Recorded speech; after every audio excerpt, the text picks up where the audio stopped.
بیٹی وہ سنگھار میز کے عین سامنے تھی۔ اپنے مزاج کے برعکس آج اس نے اپنے چہرے پر کوئی خاص میک اپ نہیں کیا تھا، ورنہ تو وہ ان خواتین میں سے تھی جن کا بس چلے تو رات کو بھی میک اپ تھوپ کر سوئیں۔ کچھ تھا جو اندر ہی اندر اسے بے چین کر رہا تھا۔ وہ اپنے ضمیر سے اٹھنے والی آوازوں کو ہمیشہ کے لیے دفن کر دینا چاہتی تھی۔ اس نے بے دلی سے بیوٹی باکس سے ایک ہلکے رنگ کی لپسٹک نکالی اور پہلے سے کچھ لگی اتری لپسٹک پہ ایک اور تہہ لگانے لگی کہ اتنے میں فیاض کمرے میں داخل ہوا۔ مہین کو اس کا عکس آئینے میں نظر آیا تو اس نے ریاض کے چہرے کا بغور دیکھا۔ شیشے میں نظر آنے والے عکس میں سے اسے کہیں کوئی بے چینی دکھائی نہیں تھی، تو اس نے لپ اسٹک واپس بیوٹی باکس میں رکھی اور پلٹ کر فیاض کو اب سامنے سے گہری نظروں سے دیکھنے لگی۔ تم اب تک تیار نہیں ہوئی؟ حالانکہ وہ تیار ہو چکی تھی، لیکن فیاض نے کب بھلا اسے اتنے ہلکے میک اپ میں دیکھا تھا؟ میں تیار ہوں، کچھ ڈھیلے سے انداز میں کہا۔ ریئلی؟ اسے حیرت ہوئی۔ مہین بنا کوئی جواب دیے الماری سے چادر نکال کر اوڑھنے لگی۔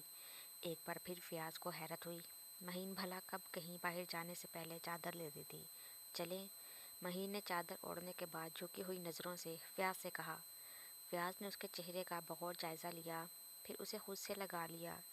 مہین کی آنکھیں بھر گئی، مگر وہ ضبط کر گئی۔ فیاض نے بڑے پیار سے اس کے سر پر ہاتھ پھیرا اور تسلی دینے والے انداز میں کہنے لگا، ریلیکس ہو جاؤ مہین، کچھ بھی الٹا سیدھا مت سوچو، ہم جو کر رہے ہیں بالکل ٹھیک کر رہے ہیں۔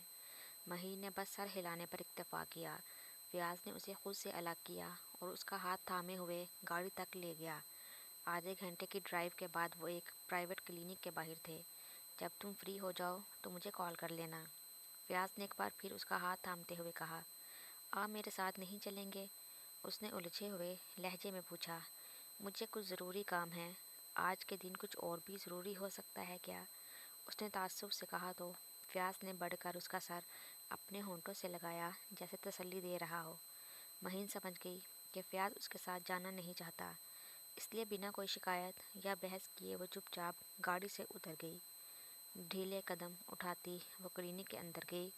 وہ ڈاکٹر زویا کی بچپن کی دوست تھی اور پہلے سے ہی وقت لے کر آئی تھی، اس لیے بنا کسی انتظار اور پریشانی کے وہ ڈاکٹر زویا کے کمرے میں چلی گئی۔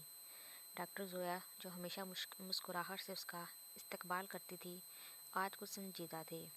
رسمی حال احوال کے بعد ڈاکٹر زویا نے سنجیدہ سے لہجے میں ہی کہنا شروع کیا، تم جانتی ہو نا اسقاط حمل کروانا غیر قانونی ہے، اور میں ہرگز ایسے کوئی کام نہیں کرتی، نہ آج تک کبھی کیا ہے، مگر تم نے مجھے اپنی بچپن کی دوستی کا واسطہ دیا اور اپنی جان لینے کی بات کر کے مجھے مجبور کیا کہ میں تمہارے گناہ میں شریک ہو جاؤں۔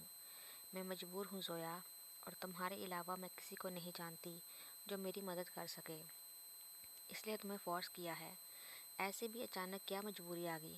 تم تو اپنی پریگنینسی سے خوش تھی، سب کچھ ٹھیک جا رہا تھا۔ ایک ہفتہ پہلے جب تم چیک اپ کے لیے آئی تھی اور تمہارے پوچھنے پر میں نے تمہیں بتایا تھا کہ تم ایک بیٹی کی ماں بننے والی ہو، تب بھی تم نے کچھ نہیں کہا، بس خاموش ہو گئی، اور پھر اچانک 2 دن سے کال کر کے رونا دھونا مچا رکھا ہے کہ تمہیں ابارشن کروانا ہے۔ بیٹی کا سن کر مجھے شوق لگا تھا، میں تو دن رات بیٹے کے لیے دعائیں مانگ رہی تھی، اور مجھے پورا یقین تھا کہ اللہ میری دعا ضرور قبول کرے گا۔ میں نے بہت کوشش کی کہ میں اپنی ذہن کو بیٹی کے لیے تیار کر لوں، مگر کیا مہین، مجھے یقین نہیں آ رہا کہ میری دوست اتنی تنگ ذہن ہے۔ زویا نے بات کاٹی۔ میں کیسے تنگ ذہن نہ ہوں؟ میں بھی تو ایک بیٹی تھی۔ جو کچھ میں نے اپنی زندگی میں دیکھا ہے، میں کبھی نہیں چاہوں گی کہ وہ سب کچھ میری اولاد بھی دیکھے۔ ایک بچی، ایک لڑکی، ایک عورت کے لیے زندگی کے ہر موڑ پر بس امتحان ہے زویا۔ ہم ایک ایسے ماحول میں رہتے ہیں جہاں اپنی بچیوں کو اگر محفوظ کرنے کی خاطر گھروں میں بٹھا دیں تو وہ باقی دنیا سے پیچھے رہ جاتی ہیں، اور اگر دنیا کے ساتھ قدم سے قدم ملا کر چلنے کے مواقع دیں تو نوچ لی جاتی ہیں۔ مہین جیسے پھٹ ہی پڑی تھی۔ زویا نے ہمدردی سے اسے دیکھا۔ بچپن کی دوست ہونے کے ناطے وہ مہین کی زندگی کے بارے میں کافی کچھ جانتی تھی۔ بری قسمت کی ماری مہین کئی بار ہراساں کی گئی تھی۔ تو تمہارے خیال میں اپنی بچی کو خود ہی قتل کر دینا صحیح ہے؟ ڈاکٹر زویا نے گہری سانس بھر کر کہا۔ قتل لفظ پر مہین کے دل کو کچھ ہوا تھا۔ اس کے چہرے کا رنگ اڑا تھا۔ زویا نے اس کی اڑتی رنگت دیکھی اور استہزائیہ انداز میں کہنے لگی، انگریزی میں ابارشن کہہ دینا شاید تمہیں آسان لگتا ہے، لیکن حقیقت تو یہی ہے نا کہ تم قتل کرنا چاہتی ہو، وہ بھی اپنی ہی بیٹی کا۔